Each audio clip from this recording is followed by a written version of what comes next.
ನಮಸ್ಕಾರ friends. So Nifty ತನ್ನ weekly ಎಕ್ಸ್ಪೈರಿನಲ್ಲಿ ತನ್ನ ಪ್ರೀವಿಯಸ್ ಲೈಫ್ ಟೈಮ್ ಹೈ 25,333 ಇತ್ತು. ಅದನ್ನ ಕ್ರಾಸ್ ಆಗಿ ಹೊಸ ಹೈ ಮಾಡಿದ್ದು 25,433.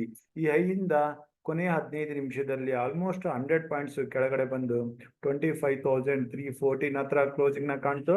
Last half an hour average closing 25,388 ಬರ್ತಾ ಇದೆ.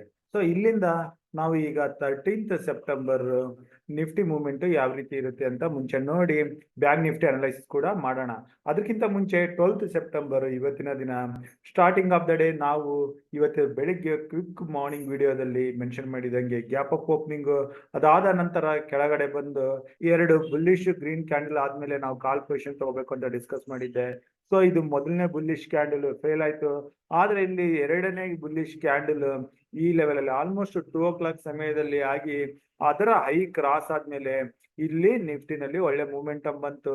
ನಾವು ನಮ್ಮ ಪ್ರೀಮಿಯಂ ಗ್ರೂಪ್ ಅಲ್ಲಿ ದಿನದ ಹೈ ಮೇಲೆ ನೆಕ್ಸ್ಟ್ ವೀಕ್ ನಿಫ್ಟಿ ಪೊಸಿಷನ್ಸ್ ನ ತಗೊಂಡಿದ್ವಿ.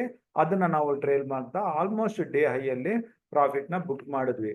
ಸೊ ಇದಲ್ಲದೆ ನಾವು ಯಾವುದೇ ಪುಟ್ ಪೊಸಿಷನ್ಸ್ ನ ಇವತ್ತಿನ ದಿನ ಕೂಡ ಟ್ರೈ ಮಾಡಲಿಲ್ಲ.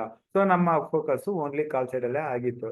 ಸೊ ಈಗ ನಾವು 13 ಸೆಪ್ಟೆಂಬರ್ಗೆ ಕೆಳಗಡೆ ಸಪೋರ್ಟ್ ಹಾಕೋಬೇಕಾಗಿರೋದು 25,280 ಇಂದ 25,314 ಏನು ಕ್ಲೋಸಿಂಗ್ ಬಂದಿದೆ ಇದು ಸಪೋರ್ಟ್ ಲೆವೆಲ್ ಆಗಿರುತ್ತೆ.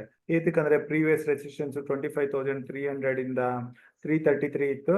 ಸೊ ಈಗ ಅದೇ ಒಂದು ಸಪೋರ್ಟ್ ಆಗಿ ಬರುತ್ತೆ.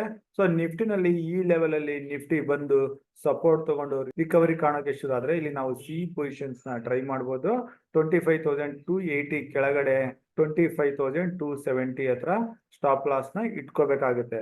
ಸೊ ಇಲ್ಲಿಂದ ಬರೋ ರಿಕವರಿ ನಿಫ್ಟಿನ ಮೇಲೆ 24,450 ಇಂದ 500 ಲೆವೆಲ್ ವರೆಗೂ ಬರೋ ಚಾನ್ಸಸ್ ಇರುತ್ತೆ. ಸೊ 500 ಹತ್ರ ಬರ್ತದಂಗೆ ಇಲ್ಲಿ ಪ್ರಾಫಿಟ್ ನ ಬುಕ್ ಮಾಡ್ಕೋಬಹುದು. ಅದಾದ್ಮೇಲೆ 500 ಮೇಲೆ ಏನಾದ್ರು ನಿಫ್ಟಿ ಸಸ್ಟೈನ್ ಆಯ್ತು ಅಂತಂದ್ರೆ ಅಗೇನ್ ಕಾಲ್ ಪೊಸಿಷನ್ ತಗೊಳ್ಳೋದ್ರ ಬಗ್ಗೆ ಯೋಚನೆ ಮಾಡ್ಬೋದು. ಅದನ್ನ ನಾವು ನಮ್ಮ ಟುಡೇಸ್ ಇನ್ವೆಸ್ಟ್ಮೆಂಟ್ ಟೆಲಿಗ್ರಾಮ್ ಗ್ರೂಪ್ ಅಲ್ಲಿ ಅಪ್ಡೇಟ್ ಮಾಡ್ತೀವಿ. ಅದೇ ನಿಫ್ಟಿ ಏನಾದ್ರು 25,388 ಅಥವಾ 400 ಹತ್ರ ಓಪನ್ ಆದ್ರೆ ಮೊದಲನೇ 15 ನಿಮಿಷ ವೇಟ್ ಮಾಡಿ ಆ 15 ನಿಮಿಷದ ಕ್ಯಾಂಡಲ್ ಹೈ ಇಂದ ನಾವು ಸಿ ಪೊಸಿಷನ್ಸ್ ನ ತಗೊಳ್ಳೋಣ. ಅದ್ರ ಕೆಳಗಡೆ ಬಫರ್ 10 ಪಾಯಿಂಟ್ಸ್ ನ ತಗೊಂಡು ಸ್ಟಾಪ್ ಲಾಸ್ ಇಟ್ಕೊಳ್ಳೋಣ. ಇಲ್ಲಿಂದ ಬರೋ ಮೂವ್ಮೆಂಟ್ ಅಗೇನ್ 24,450 to 500 ಆಗಿರುತ್ತೆ. 500 ಮೇಲೆ ನಿಫ್ಟಿ ಸಸ್ಟೈನ್ ಆಯ್ತು ಅಂತಂದ್ರೆ ಡೇಟಾ ನೋಡಿ ನಾವು ಕಾಲ್ ಪೊಸಿಷನ್ ತಗೊಳ್ಳೋದ್ರ ಬಗ್ಗೆ ಯೋಚನೆ ಮಾಡೋಣ. ಇನ್ನು ಏನಾದ್ರು ಡೈರೆಕ್ಟ್ ಆಗಿ ಗ್ಯಾಪ್ ಅಪ್ ಓಪನಿಂಗ್ 24,450 500 ಆಯ್ತು ಅಂತಂದ್ರೆ 10 ಗಂಟೆ ಮೇಲೆ 500 ಮೇಲೆನೆ ಇತ್ತು ಅಂತಂದ್ರೆ ಅಲ್ಲಿಂದ ಬರೋ short covering up move next level 24,650 ಇಂದ 680 ವರೆಗೆ ತಗೊಂಡೋಗುತ್ತೆ. ಇನ್ನು ನಿಫ್ಟಿ ಯಾವುದೇ ಕಾರಣದಿಂದ 25,270 ಕೆಳಗಡೆ ಬಂತು ಅಂತಂದ್ರೆ ನಾವು ಇಲ್ಲಿ ಯಾವುದೇ ಪುಟ್ ಪೊಸಿಷನ್ ತಗೊಳ್ಳೋದು ಬೇಡ. ಏತಕ್ಕಂದ್ರೆ ಯಾವುದೇ ಲೆವೆಲ್ ಇಂದ ರಿವರ್ಸ್ ಬರ್ಬೋದು. ಸೊ 25,270 ಕೆಳಗಡೆ ಬಂದು ರಿವರ್ಸಲ್ ಬರ್ತಾ ಇದ್ರೆ 25,314 ಅಥವಾ 320 ಕ್ರಾಸ್ ಆದ್ಮೇಲೆ ಮಾತ್ರನೇ ನಾವು ಕಾಲ್ ಪೊಸಿಷನ್ಸ್ ನ ಟ್ರೈ ಮಾಡೋಣ. ಕೆಳಗಡೆ ಅಗೇನ್ 27,270 ಸ್ಟಾಪ್ ಲಾಸ್ ಆಗಿರುತ್ತೆ. ಇಲ್ಲಿಂದ ಕೂಡ ಬರೋ ಮೂಮೆಂಟಮ್ 24,450 500 ಲೆವೆಲ್ ನ ಇಟ್ಕೊಂಡು ನಾವು ಟ್ರೇಡ್ ಮಾಡೋಣ. ಸೊ ಇದು ನಿಫ್ಟಿ ಆಯ್ತು. ಈಗ ಬ್ಯಾಂಕ್ ನಿಫ್ಟಿ ಬರೋಣ.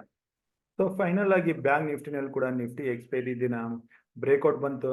ಸೊ ನಾವು ಬ್ಯಾಂಕ್ ನಿಫ್ಟಿನಲ್ಲಿ ಓಪನಿಂಗ್ ಲೆವೆಲ್ ಅಲ್ಲಿ ಯಾವುದೇ ಟ್ರೇಡ್ ಮಾಡೋದು ಬೇಡ. ಬ್ಯಾಂಕ್ ನಿಫ್ಟಿ 51,550 ಮೇಲೆ ಕಾಲ್ ಪೊಸಿಷನ್ ತಗೊಳ್ಳೋದ್ರ ಬಗ್ಗೆ ಡಿಸ್ಕಸ್ ಮಾಡಿದ್ವಿ. ಸೊ ಬ್ಯಾಂಕ್ ನಿಫ್ಟಿ 51,550 ನ ಕ್ರಾಸ್ ಆದ್ಮೇಲೆ ಡೈರೆಕ್ಟ್ ಆಗಿ 51,878 ವರೆಗೆ ಬಂದಿತ್ತು.